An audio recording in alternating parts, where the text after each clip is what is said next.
রাস্তার ধারে বাড়ি হয়ে এক জ্বালা হয়েছে, চারিদিক সারাক্ষণ যেমন ধুলোতে ভর্তি হয়ে যাচ্ছে। একদিকে ভালো তো একদিকে খারাপ। যাই হোক, আজকে সকালবেলা রেডি টেডি হয়ে এখন যাচ্ছি দোকানে। আজকে ভাইয়ের কলেজ আছে, সেই জন্য আমাকে যেতে হবে দোকানে। আমি যেদিন যেটা ভেবে রাখি ঠিক তার উল্টোটা হয়। যেমন আমি আজকে ভেবেছিলাম নিজের রুমের লুকটা চেঞ্জ করব, ভাই আজ বাড়িতে আছে, খাটটা একটু সরাতাম। কিন্তু সকালে উঠে নিয়ে দেখছি ভাই যাচ্ছে কলেজ আর আমাকেও থাকতে হবে দোকানে। কি আর করা যায়, প্ল্যান সঙ্গে সঙ্গে আমার চেঞ্জ হয়ে গেল। আর যেদিন থেকে আমার নতুন গাড়িটা কেনা হয়েছে, আগের গাড়িটা নিয়ে ও আর কোনো মতেই যায় না, আমার এই গাড়িটা নিয়ে যায়। এদিকে আমি চলে এসেছি দোকানে।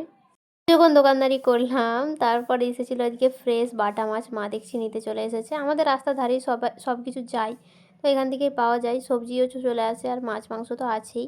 খুব ফ্রেশ বাটা মাছ ছিল, একদম জলে একদম নড়ছে। আর এদিকে গুলটু ছিল আমার কোলে, ওর মা ওকে বলছিল স্কুল যাবো চল, তাও যাচ্ছে না। একদম সামনেই স্কুল, ওই যে স্কাই কালারের বাড়িটা দেখা যাচ্ছে ওটাই। মাছ আমার একদমই মানে খুব একটা ভালো লাগে না, কিন্তু এরকম ফ্রেশ জ্যান্ত একদম বাটা মাছ ওটা ভালো লাগে। মা এটার বেশ একটা সুন্দর তেল ঝাল করে।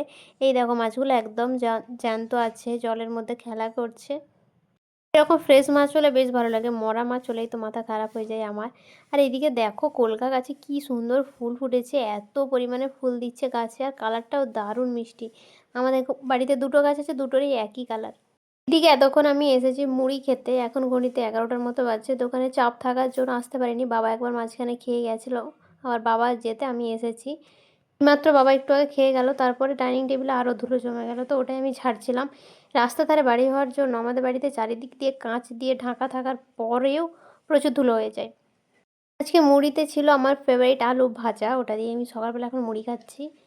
আর এইদিকে আমার ল্যাজও চলে এসেছে, আমি যেখানে আমার ল্যাজ তো সেখানেই থাকবে। ও এই ডাইনিং টেবিল ছেড়ে মোটামুটি এখন আধ ঘন্টার বেশি কোথাও যাবে না, এখন মুড়ি খাবে, আমি এইদিকে, তো ও ওইদিকে খাবে আর বসে থাকবে। তারপর আমি নিয়েছিলাম কুরকুরে, আর ভাই এনেছিল কোথা থেকে জানি না তেঁতুল, একটু মিষ্টি মিষ্টি তেঁতুলগুলো বেশ ভালো লাগছিল। তো আমি এখন এইগুলো নিয়ে এখন উল্টে যাব বিছানায়। তারপর আর ভিডিও কিছু করা হয়নি, দুপুরবেলা ভাত রাত খেয়ে একটু শুয়ে পড়েছিলাম। সন্ধ্যাবেলার দিকে এখন পাউরুটি নিয়ে বসছি, পাউরুটিগুলো খাবো আমি চিকেন দিয়ে।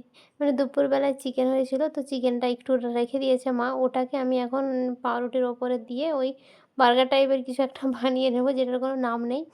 তো এরকম করে খাবো। এরকম পাউরুটি আমার বাড়িতে সবসময় থাকে, আমি ভীষণ ভালোবাসি পাউরুটি খেতে, মানে বাবা সবসময় এনে রাখে কিছু না কিছু দিয়ে, এটা আমার একটা খাওয়াই হয়ে যায়। তো আজকে যেহেতু চিকেন আছে, তো চিকেন দিয়েই আমি খাবো।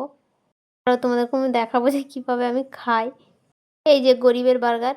যাই হোক, এর ভেতরে একটা লেয়ার করে দিয়েছি চিকেনের, তার উপরে আবার একটা পাউরুটি দিয়ে দিয়েছি, দিয়ে আমি এইভাবেই খেয়ে নিয়েছি। পাউরুটিটা সেঁকে দিয়েছি, আমি সেঁকেই খাই পাউরুটি, বেশ ভালোই লাগে আমার।